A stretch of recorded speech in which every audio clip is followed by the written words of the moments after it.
Everyone, welcome to my YouTube channel Study doll.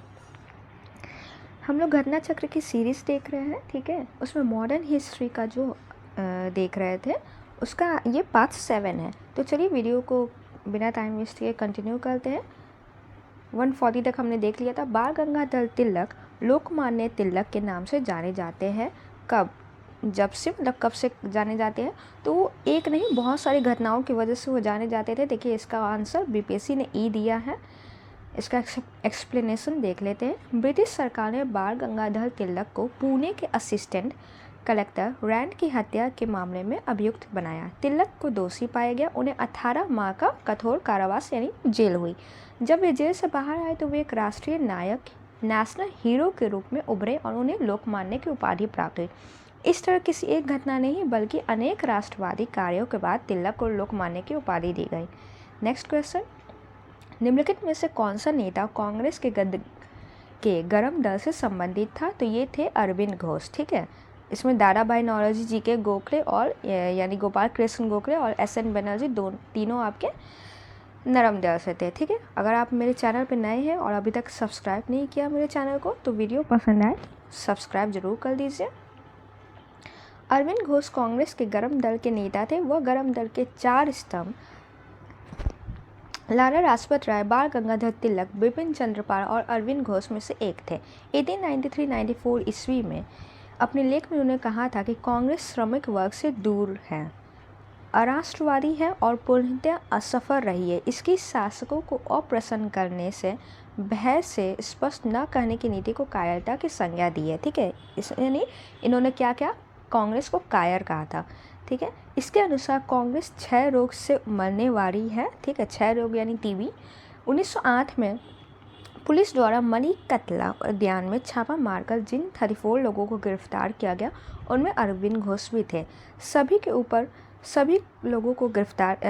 ऊपर अरिपुर षड्यंत्र करने के मामले में मुकदमा चला। अरविंद घोष को 1 साल की सजा हुई थी, किंतु बाद में साक्ष्य के अभाव में उन्हें छोड़ दिया गया। कालांतर में आतंकवादी क्रियाकलापों से अलग होकर सन्यासी बन गए तथा पौंडीचेरी चले गए थे, ठीक है। नेक्स्ट क्वेश्चन देखते हैं। नेशनल काउंसिल ऑफ एजुकेशन की स्थापना कब हुई थी? तो ये 15 अगस्त 1906 में हुई थी। राष्ट्रीय शिक्षा के क्षेत्र में सर्वप्रथम 8 नवंबर 1905 को रंगपुर नेशनल स्कूल की स्थापना हुई, ठीक है। 16 नवंबर 1905 को कोलकाता में एक सम्मेलन का आयोजन किया गया। इस सम्मेलन में राष्ट्रीय साहित्यिक, वैज्ञानिक और तकनीकी शिक्षा देने के लिए राष्ट्रीय शिक्षा परिषद नेशनल काउंसिल ऑफ एजुकेशन स्थापित करने का फैसला हुआ।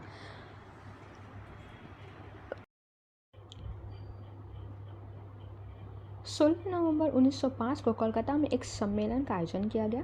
इस सम्मेलन में राष्ट्रीय साहित्यिक, वैज्ञानिक, तकनीकी शिक्षा देने के लिए राष्ट्रीय शिक्षा परिषद यानी नेशनल काउंसिल ऑफ एजुकेशन स्थापित करने का फैसला हुआ। 15 अगस्त 1906 को सद्गुरु दास बनर्जी द्वारा राष्ट्रीय शिक्षा परिषद की स्थापना की गई। नेक्स्ट क्वेश्चन देखते हैं। राष्ट्रीय आंदोलन में से निम्न में से किसको नरम दलीय के तौर पर नहीं जाना जाता है? तो ये बाल गंगाधर तिलक को नहीं जाना जाता, सब कोई जानते हैं। चलिए नेक्स्ट ये लाइन देख लेते हैं। तिलक ने कांग्रेस के बारे में क्या कहा था? यदि हम वर्ष में एक बार मेढक की तरह तलतराएंगे तो हमें कुछ नहीं मिलेगा। दादा भाई नौरोजी तथा गोपाल कृष्ण गोखले कांग्रेस के उदारवादी दल के नेता थे, जबकि एम.जी. रानाडे समाज सुधारक थे, ठीक है। नेक्स्ट क्वेश्चन, कांग्रेस के नरम दल के नेताओं की आंदोलन की पद्धति क्या थी? तो उनकी पद्धति कैसी थी? ये थी आपकी राजवामबंदी आंदोलन। देखते हैं। कांग्रेस के नरम दल के नेताओं के आंदोलन की प्रमुख पद्धति राजवामबंदी आंदोलन यानी कॉन्स्टिट्यूशनल एजिटेशन की थी, अर्थात प्रशासन में भारतीयों की भागीदारी की मांग तथा जनता में राजनीतिक जागरूकता उत्पन्न करना था। देखिए कहीं भी जब भी आपको कोई हिंदी टर्म, बहुत ज़्यादा जो कॉम्प्लिकेटेड हिंदी टर्म्स रहते हैं वो नहीं समझ में आए, कि कई बार होते हिंदी मीडियम वाले को भी हिंदी टर्म्स नहीं समझ में आते, तो आप इंग्लिश वाले देख लीजिए। इंग्लिश कई बार हिंदी से ज़्यादा ईजी होता है, ठीक है। तो यहाँ पे समझ में आ गया, कॉन्स्टिट्यूशनल एजिटेशन अर्थात प्रशासन में भारतीयों की भागीदारी की मांग करने तथा जनता में राजनीतिक जागरूकता उत्पन्न करना उनका काम था।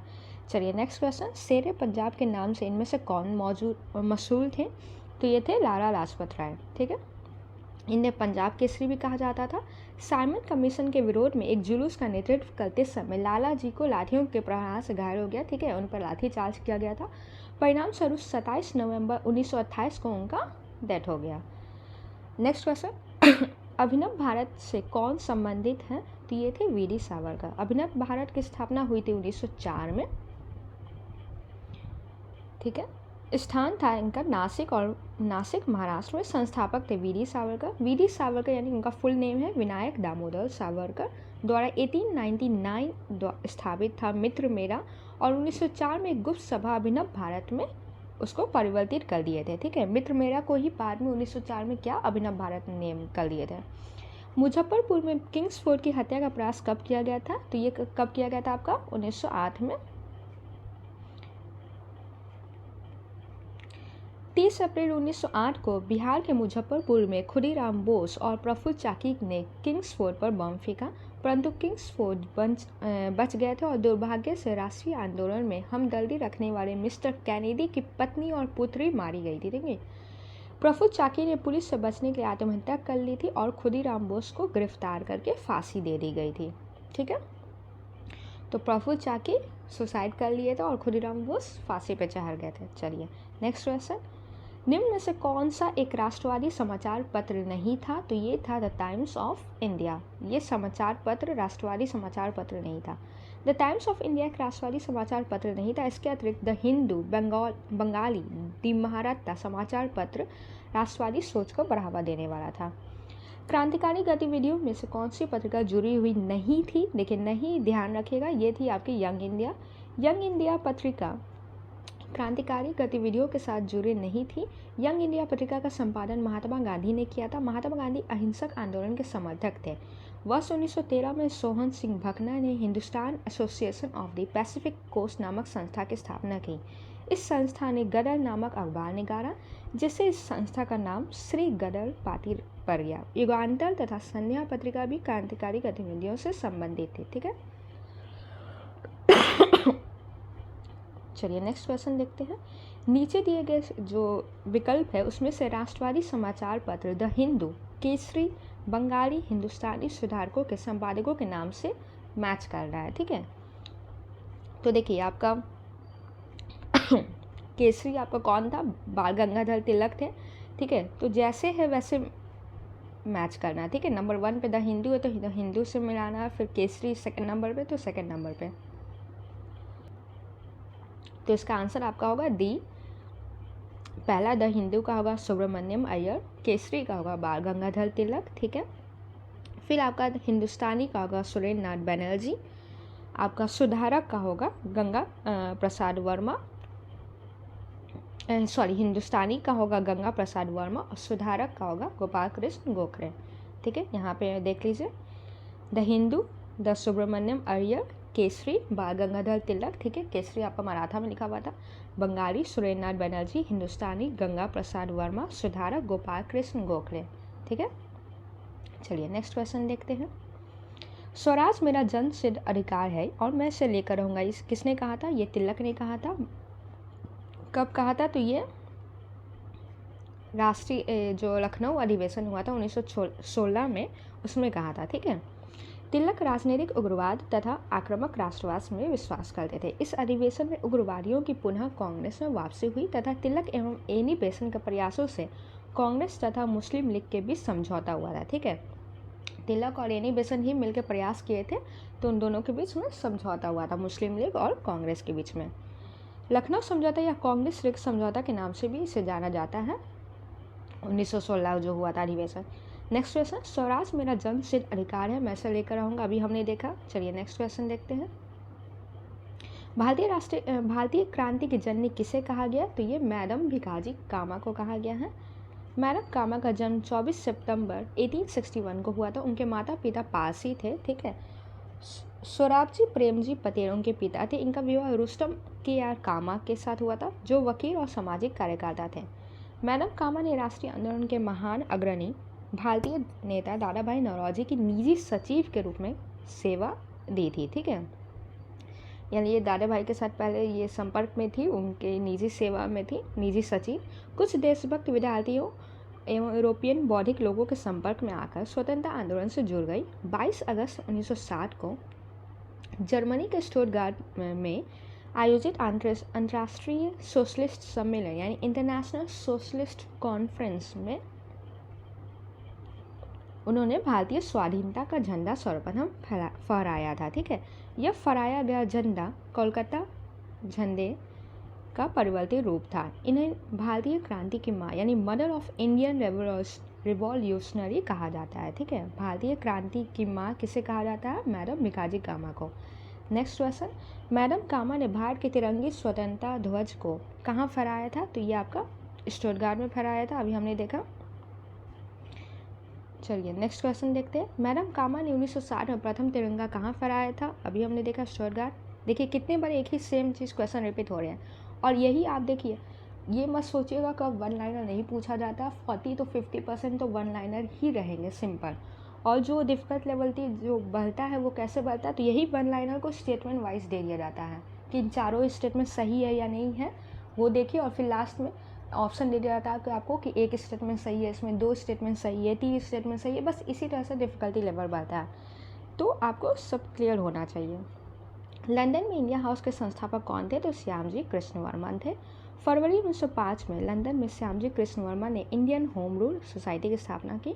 इन्होंने इंडिया हाउस की भी स्थापना की थी। यहाँ से एक समाचार पत्र सोशलॉजिस्ट का प्रकाशन भी प्रारंभ किया। लंदन में सरकारी तंत्र के विशेष सक्रिय होने के कारण श्यामजी वहाँ से पेरिस और अंततः जेनेवा चले गए थे। ठीक है, आज का 2 क्वेश्चन अभी हम लोग देख लेते हैं। 160 तक हम लोग देखेंगे हिस्ट्री के। टेंशन मत लीजिए, आपके पास अगर बुक नहीं है, एक एक क्वेश्चन हम देखेंगे, सिर्फ इम्पॉर्टेंट क्वेश्चन को नहीं। जो लगता है कि कम इम्पॉर्टेंट है, कभी कभी उस पर भी ध्यान दे देना चाहिए। तो हम लोग एक एक क्वेश्चन को कंप्लीट करेंगे, जितने भी क्वेश्चंस दिए हुए हैं। इसके साथ साथ मैं सोच रही हूँ कि पॉलिटी भी स्टार्ट कर दूँ, तो नए देश में एक दिन हिस्ट्री देखेंगे, एक दिन पॉलिटी देखेंगे। ठीक है, बंग भंग के बाद कौन सा आंदोलन शुरू हुआ था? तो ये हुआ था स्वदेशी आंदोलन। ब्रिटिश सरकार ने 20 जुलाई 1905 को बंगाल विभाजन के निर्णय की घोषणा कर दी थी। 7 अगस्त 1905 को कोलकाता के टाउन हॉल में एक ऐतिहासिक बैठक में स्वदेशी आंदोलन की विधिवत घोषणा हुई। ठीक है, कहाँ पे घोषणा हुई थी? 7 अगस्त 1905 को कोलकाता के टाउन हॉल में। ठीक है, इसमें ऐतिहासिक बहिष्कार प्रस्ताव पारित हुआ। इसी के बाद से बंगाल में विभिन्न क्षेत्रों में भंग विरोधी आंदोलन औपचारिक रूप से यानी ऑफिशियली प्रारंभ हो गया। 16 अक्टूबर 1905 को बंगाल में विभाजन प्रभावी हो गया। चलिए आज का सेकेंड लास्ट क्वेश्चन। तो आज का second last question, Lord Curzon द्वारा 1905 में किया गया बंगाल विभाजन किस वर्ष रद्द हुआ था? तो ये 1911 में हुआ था। ठीक है, दिसंबर 1911 में ब्रिटिश सम्राट जॉर्ज पंचम और महारानी मैरी यानी मैडम मैरी भारत आगमन पर उनके स्वागत हेतु दिल्ली में एक दरबार का आयोजन किया गया था। ठीक है, दिल्ली दरबार हुआ था। दिल्ली दरबार में ही 12 दिसंबर 1911 को सम्राट ने बंगाल विभाजन को रद्द घोषित कर दिया। साथ ही कोलकाता की जगह दिल्ली को भारत की नई राजधानी बनाई। ठीक है, ये भी 1911 में ही हुआ। दिल्ली की कोलकाता की जगह दिल्ली को राजधानी बनाया गया। घोषणा के अनुरूप बंगाल को एक नए प्रांत के रूप में पुनर्गठित किया गया। उड़ीसा तथा बिहार को इससे अलग कर दिया गया। असम को एक नया प्रांत बना दिया गया। देखिए 3 चीज़ इस दिन हुआ। उड़ीसा तथा बिहार को भी इससे अलग कर दिया गया। असम को नया प्रांत भी बना दिया गया इसी टाइप। और जैसा कि उसकी स्थिति 1874 ईस्वी में थी तथा सिलर को इससे जोड़ दिया गया।